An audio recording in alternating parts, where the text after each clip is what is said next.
Welcome to the Tournament Center. I'm Randy Buehler here with Brian David Marshall. 5 rounds of Standard are in the books at this point. We're starting to get a sense of how the tournament is coming together, and we're starting to get a sense of how Standard is going to look like for the next couple of months until Morningtide comes out.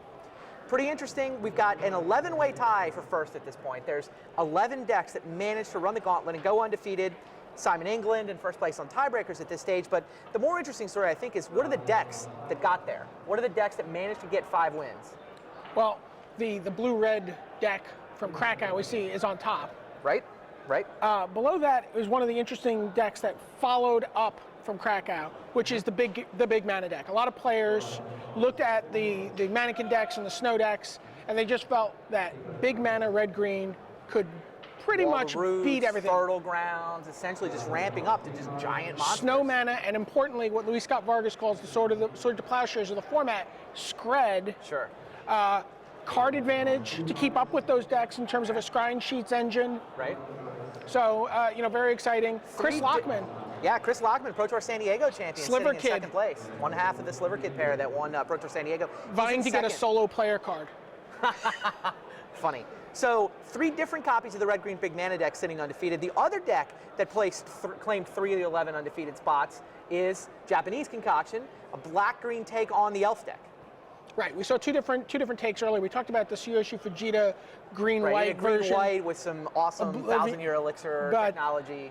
But it's the black version, the one that Kenji's playing, that sitting at 5-0, former world champion Katsuhiro Mori is playing. Right, and he just decided to put an eye blights ending to any of that cute tricks. He's like, we're playing green, black elves the way we were told to. Right, and there's 2 other Japanese players undefeated with the deck as well. Including Minamura, who's been in a couple of top 8s now. And Yoshitaku Nakano. Yeah. So 3 elves, 3 red-green big mana decks, 2 blue-green fairy decks.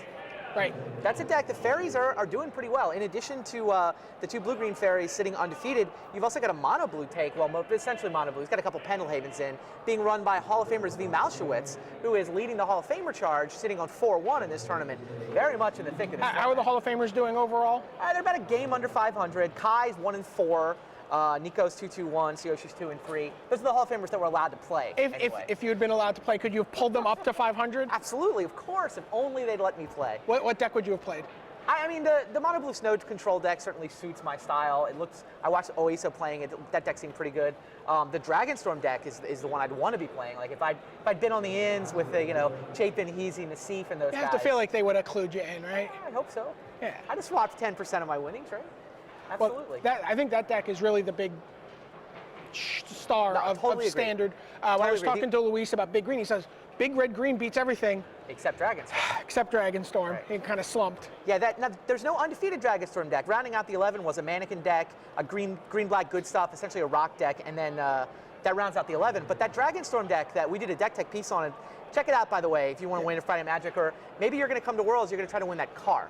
There's a bunch of side events going on all weekend long, giving away that Toyota FJ Cruiser. They've got their eyes on this Standard tournament as well, because they're going to be playing Standard to determine that. And I bet we see a couple of these Dragonstorm decks. Well, Mark Herbold had to hustle through that deck tech center. We didn't really get a chance to look at his sideboard because that deck, there was someone waiting right on the rail here to take the deck from his hands and physically run it over to play in a card tournament. Side events. So the Dragonstorm variant. It's only 7 and 8 in the hands of U.S. national team members. Well, they're playing a different version. They're not. That's not an inside version. They got an early version, and then they tweaked it themselves a little bit. But there's 5 guys plus Emil Tenenbaum that Tenenbaum has the tweaked version. But of the five guys, there's 6 guys playing the deck. You may have heard of these guys: Finkel, Maher, Dave Williams, and then Nassif, Chapin, and Heezy, the 3 guys that built the deck. The 6 of them, 5 of them are 4-1.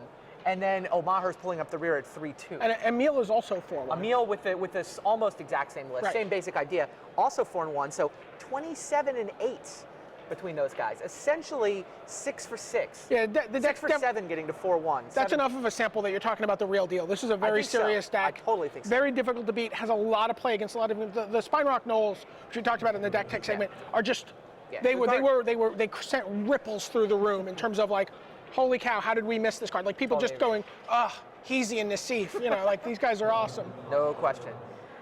Meanwhile, Player of the Year race is a big storyline this weekend. I always love watching the Player of the Year race come down. We've seen Kenji make some runs. We've seen the Grand Prix points getting chased. Saito has the lead coming in, but Saito's 3-2. He's not slamming the door. Saito, I saw Saito's first 2 opponents. Yeah. You go to Worlds, there's a lot of people playing in Worlds, not to disparage anybody, who are not regular Pro Tour players. We call those national team members. National team members, not big names.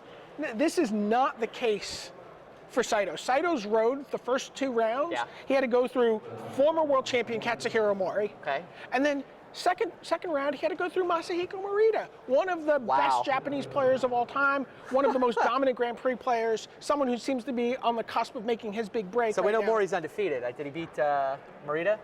I believe he beat Morita. Yeah, so Saito's on 3-2. Kenji breathing down his neck, but has a little ground to make up, also sitting on 3-2.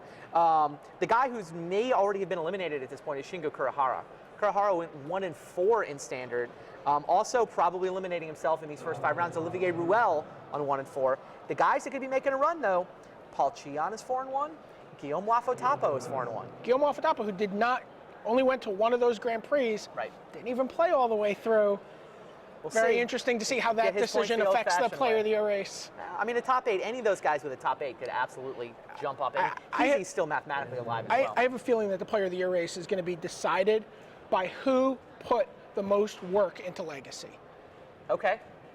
Legacy is a really challenging format. We haven't seen pros tackle that. That's Right. tomorrow. Right. And I think that is going to be the format that really decides the player of the year race. And It's you know, funny, someone it's going to decide more than just the player of the year race. I think it's going to decide the world championship as well. Because I watched as every guy was finishing their round 5 and finishing standard, almost to a man. They were like, okay, now I got to figure out what I'm playing in Legacy. They don't know yet. Right. Very few people have their Legacy deck figured out cold. Yeah, Mark Herbold said, all right, I got 23 hours to do some brewing. Right. He wants another deck tech segment. The one guy who does have his deck figured out is Zvi Malshowitz. Zvi's very excited. He feels Zvi put in. I gotta say, I love that line. You were telling me the line earlier. talking about honoring the Hall of Fame. What's the Hall of Fame mean to people? And Zvi wore a shirt and tie yesterday for the induction he ceremony. Put himself into a coat. It's something he was very uncomfortable with. Yeah. And Zvi is extremely counterculture, and we were talking about it. He's like, why? It comes down from on high that they want you to wear they want you to wear a shirt tie. And he's like, why? It's like, I don't know, Zvi. You got to honor the event. And he's like, I'm honoring the event by play testing. And he play tested the hell out of this format. He play tested. I mean, standard. He went 4-1. That's the format he did the least preparation for. It's true. He's been tearing it up on Moto. Okay. He's been working on Legacy really hard with a great list. I mean, people were really, really excited about working with him. I mean, It was amazing. Andre Coimbra was on his mailing list. Finkel's on the list. These guys were super excited to work with him. So Gonna be fun. A bunch of interesting names at 4-1, including Zvi, including John Finkel. Another name to keep an eye on at 4-1, by the way, reigning world champion Makihito Mahara. Yeah. Sitting on 4-1. So a lot of Magic left to be played this weekend. The guys are drafting. They're going to play 3 rounds of booster draft before we put day 1 in the books. Stay tuned to the Tournament Center. Brian and I will be bringing you coverage all weekend. cool.